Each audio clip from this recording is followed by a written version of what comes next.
You have never seen this painting, and you have never heard about the artist unless you were born in Russia, that is.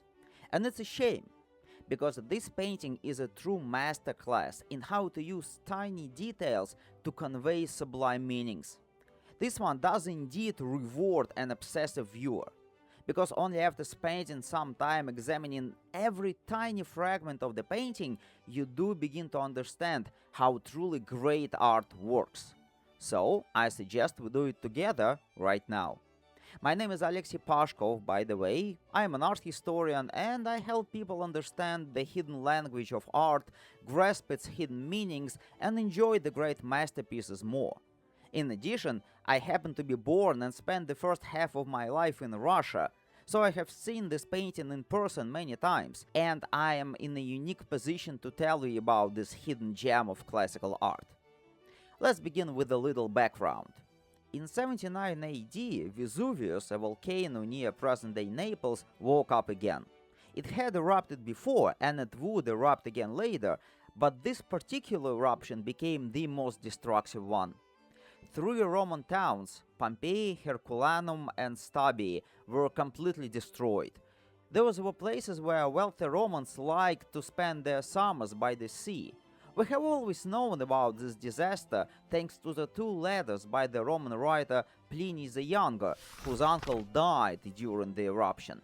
But it was only in the 19th century, thanks to archaeology, that the world could fully grasp the horror of what had happened.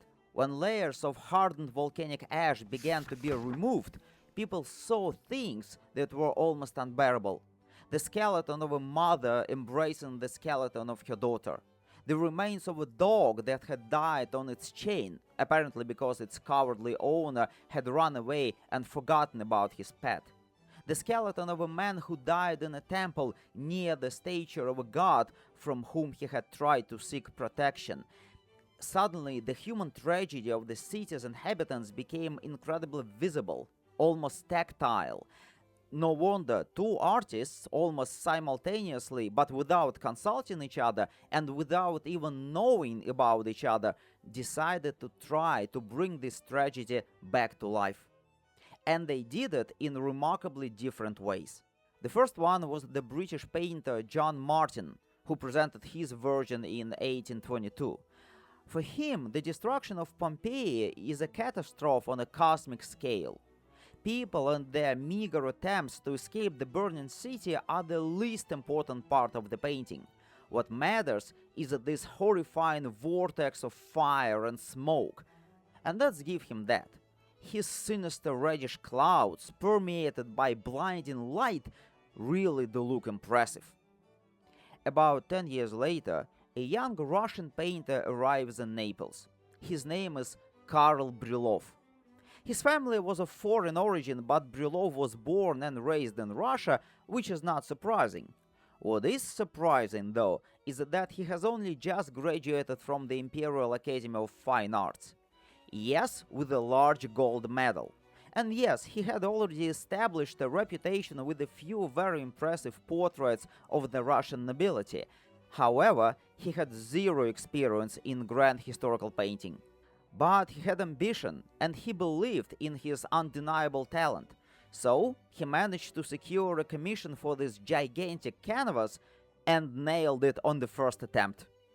When his work was finished in 1834 and first presented to the public in Naples, Brylov immediately became a local hero.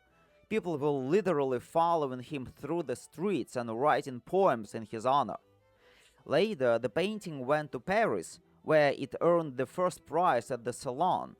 Finally, it entered the collection of the Russian imperial family, which was the highest possible recognition of Brylov's achievement. And some reasons for that success are pretty obvious. First of all, the sheer scale of the painting. It was literally the largest work of art ever produced by a Russian artist in the 19th century. Second, the masterful use of light and shadow. Look at how perfectly Brylov simulates depth, how perfectly he creates the sense of three-dimensional bodies, the leg of the warrior in the foreground, the shape of his old father's hand. They seem to project out of the painting. to live their own fully three-dimensional life. It is amazing that a recent graduate of the Academy of Fine Arts could convey physical reality with such mastery and conviction. But this is not the main virtue of the painting. The true brilliance of Brylov lies in how he reveals the depth of each character. It has been said many times that the human self reveals itself most completely in the face of death, and this is exactly what happens in Brylov's painting. But in order to bring this point across with absolute clarity, Brylov masterfully uses two tools: contrast and meaningful details. Let me give you a few examples. In the lower left corner, we see a family, a mother with two daughters. The younger girl has clasped her hands together and is obviously praying with childlike naivete. So it seems that this is a Christian family. By the way, Brylov claimed in one of his letters that he was inspired by a group of skeletons discovered in exactly the same position. Researchers of his art also generally agree that the face of the mother is a portrait of a wealthy Russian aristocrat, Countess Samoylova. Brylov and the Countess were friends with benefits. And by benefits, I mean financial support. Samoylova was a devoted patron of the artist. Whether or not she was pleased to become the face of this particular character, we do not know. Anyhow, the theme of Christianity is supported by the figure standing next to the family. A man with a torch and a cross around his neck. He is obviously Christian. Once again, Brylov is not entirely accurate here. We know for a fact that wearing crosses around the neck only became common in the 4th or maybe even the 5th century. But let's not nitpick over such small things. What is important here is the contrast. Because in the same left part of the painting, in the background, we see a priest wearing a white toga with a red stripe. It was called the toga praetexta, and it was reserved for members of the Senate and the higher-ranking priests. We can also recognize his profession by the objects he is carrying: a small portable altar, a vessel with the water for washing the priest's hands before sacrifice, a knife and a small axe. Once again, as a historian, I can accuse Brylov of inaccuracy. We know for a fact that during animal sacrifices, the axe was used not by the priest himself, but by his lower-ranking assistant. However, I'm not here to criticize Brylov for those small inaccuracies. Instead, I want to point out the greatest virtue of his painting, which is showing the difference in behavior. The pagan priest is running in terror, because his gods are not capable of saving him. By contrast, the Christian is observing the inevitable catastrophe calmly. For him, whatever happens is the will of God, and as a good Christian, he accepts that will without terror or protest. The next example I like even better. So, I'll get to it in a second, but first, let me tell you what I like most of all: you subscribing to this channel. In case you like my content, of course. So, if that is the case, please hit that button. By doing so, you will send a clear signal to the algorithm that my content is worth showing to more people, and that would be a great help to me and my work. So, thank you in advance. Back to the painting. A family of 4 is running for their lives. The father is trying to cover his loved ones with his own body. Meanwhile, the small child in his mother's arms seems to pay no attention to the catastrophe unfolding around him. Instead, he is reaching out to a dead bird on the ground. It could be some random bird that could no longer breathe because the air is already thick with the ash and smoke. Or maybe it was his pet bird, which he was trying to save but which slipped out of his little fingers, and now he is desperately trying to help it. In any case, this little child is the epitome of pure sympathy. In the face of death, he cares about those even weaker and more helpless than himself. And a little above him, near that group, we see a crowd of people desperately trying to save their material possessions. Some carry furniture, some carry vessels and bronze lamps, but the most expressive figure is an old man who has spilled a handful of copper coins and is now desperately trying to collect them again. In this way, Brylov shows us different systems of values. During the catastrophe, some people think only about those they love. A husband about his wife, a wife about her children, and children about their beloved pets. But for others, nothing exists except money. Those are literally two opposite poles of the human soul, and Brylov expresses them brilliantly and concisely through tiny details. The most dramatic group of people in the center of the painting carries a somewhat similar idea. In the background, we see a chariot that has broken down. In the foreground, there is a rich woman who was obviously trying to ride out of the burning city in that chariot, but failed. Now she is lying dead on the ground, and her surviving son is clinging to his mother's body while desperately looking at us, making direct eye contact with the viewer. Thus he becomes the main focal point of the painting, conveying the tragedy in its most concentrated form. But what you should also notice is the bunch of expensive trinkets scattered on the ground around the woman, including a bronze mirror. Brylov could see such mirrors in the museums.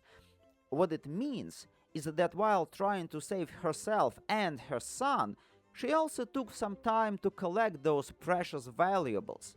And who knows, maybe if she had just left them behind, she would have managed to escape. And finally, look at the right side of the painting. Here the contrast is at its sharpest.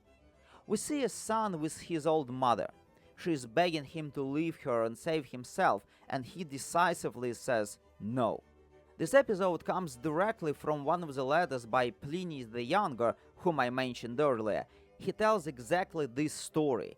Together with his mother, he was trying to escape the disaster, and at some point she could no longer breathe because of the smoke. So she lay down and asked him to leave her behind because she was old and had nothing to lose, while he was young and still had his whole life ahead of him.